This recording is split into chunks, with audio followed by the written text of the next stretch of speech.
Hey storytellers, this is Joshua from Story Weaving. The story weaving strategy, if you're not familiar with it, is a way for storytellers to become very, very familiar with what creates transformation in themselves and in their audience. I call it the art of transformational storytelling. So today I want to talk about a very important topic, a very important aspect of transformational storytelling, which is a topic I know as sacred trickery. You can also call this absurdity, sometimes it's comedy, humor, but not always. Sometimes it's, instead of humorous, it can be very uncomfortable. Sacred trickery is a term that I got from a book from Alejandro Jodorowsky. It's called Sacred Trickery and the Way of Kindness. It's sort of a question and answer book. I'm not going to be referencing the book anymore here, but the title really describes the point that I want to make. So, in a story, we are using intent to affect the audience. We are putting our intent, or we're using power to direct intent through the through line of the story, and the characters both represent the storyteller and they represent the audience.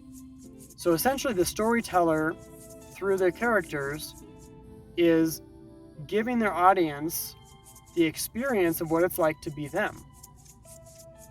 And so if the storyteller is not courageously tricking themselves into experiencing greater realities through the process of their own transformational storytelling, then their audience is going to be able to expect or simply not be surprised by the way that the story goes.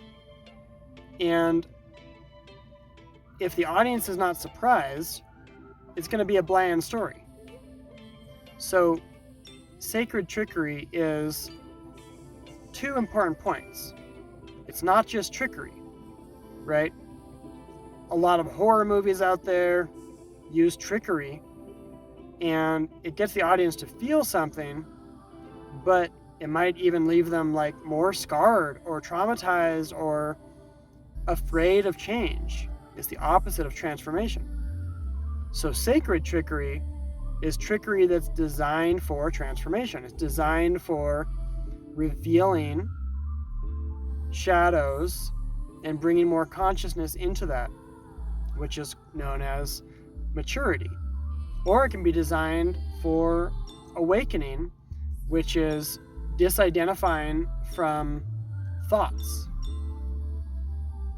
So sacred trickery can be used in a couple of ways, but if it's not sacred, it's just trickery, it can be very much misused. I have done hundreds of one-on-one sessions with people using a method that I created called the quantum theater. And I learned through this process that the secret ingredient is what I'm describing, sacred trickery.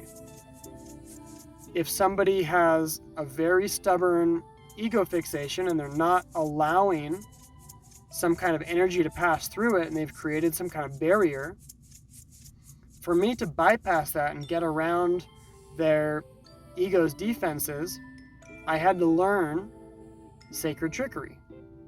And this is basically what made the quantum theater effective. Now the quantum theater is one of the key components of the story weaving strategy for helping storytellers to create the art of transformational storytelling. So that's all I wanted to share about this. it has been fun talking with you about this topic. If you want to learn more, you can check out the story weaving book, the story weaving course, my other videos. Yeah, really appreciate you. Thank you so much for watching, and take care. Bye-bye.